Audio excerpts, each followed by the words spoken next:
Alter-G in general is used for rehabilitating injuries that need altered weight bearing or altered impact. So anything that is dependent on the amount of impact or weight bearing, we'll use it for. I would say any kind of stress fracture that is needs a little bit less weight bearing with impact is not ready for full weight bearing yet. Stress fractures are the most common for me in my patient population. We also use it for any weight bearing surface, like a knee surgery or a hip surgery, anywhere that's a weight bearing surface that needs less pressure with running or walking, we'll use it for that too.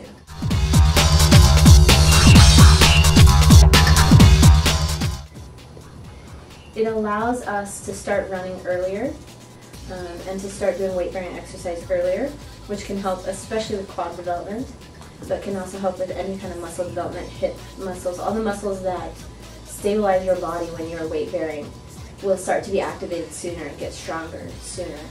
And it will allow us, it may not necessarily allow us to get someone running sooner, but it will allow them to be running more normally sooner.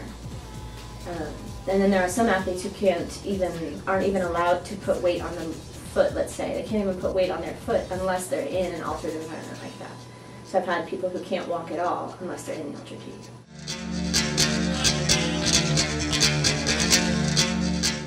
I'd say the two biggest alternatives are an underwater treadmill, which we have, or a bodyweight support treadmill, which is we don't have, but it's a normal treadmill, and it has a harness that hangs overhead that you would strap yourself into, and then you can lift body weight that way. So the disadvantages of those two, with an underwater treadmill, you have to push through water, so it doesn't really mimic normal running or normal mechanics as well as the Alter-G way, because you don't normally have to break through water when you're running. And the bodyweight support is really uncomfortable.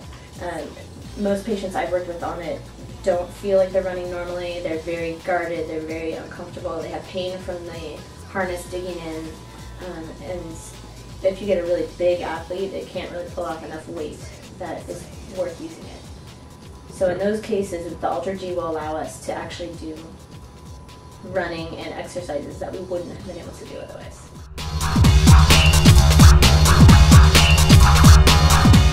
I'd say overwhelmingly positive. The one negative I've had is just discomfort or that it's hot. But I mean, the alternative is to not run at all. So most people, once they realize that's the alternative, they're very happy with it. The biggest, most consistent positive feedback I've heard is when people do progress to running on ground, they feel more normal. They actually feel like they're not just now starting to run. Whereas before we had the Alter-G, when we would bring people back to running on ground, they would say, I just feel so awkward, I don't feel like I'm running normally, I feel weird, it doesn't feel natural to me. I don't get that complaint anymore at all since we used it.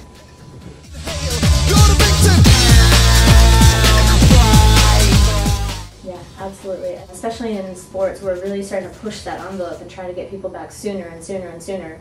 And this allows us to do that because otherwise people would not be doing running or squats, or even in the general population. I mean, I've had patients with a broken leg and a big wire fixator on their leg, and they can't walk, but in the Alter-G they can walk.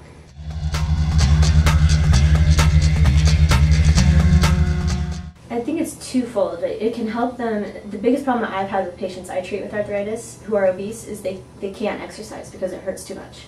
So they tend to go to do aqua jogging or walking in the pool, but when you're obese, the last thing you want to do is put on a swimsuit.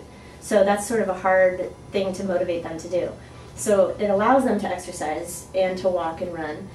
But the other thing it does is motivate them to lose the weight, because I would say the biggest thing we've seen with people who get on there who are obese, they learn what it feels like to put load through their joints when they don't weigh 350 pounds. And they learn, this feels completely different, my joints don't hurt anymore.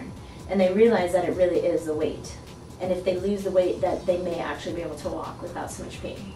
So I think it can also be a motivator for those people.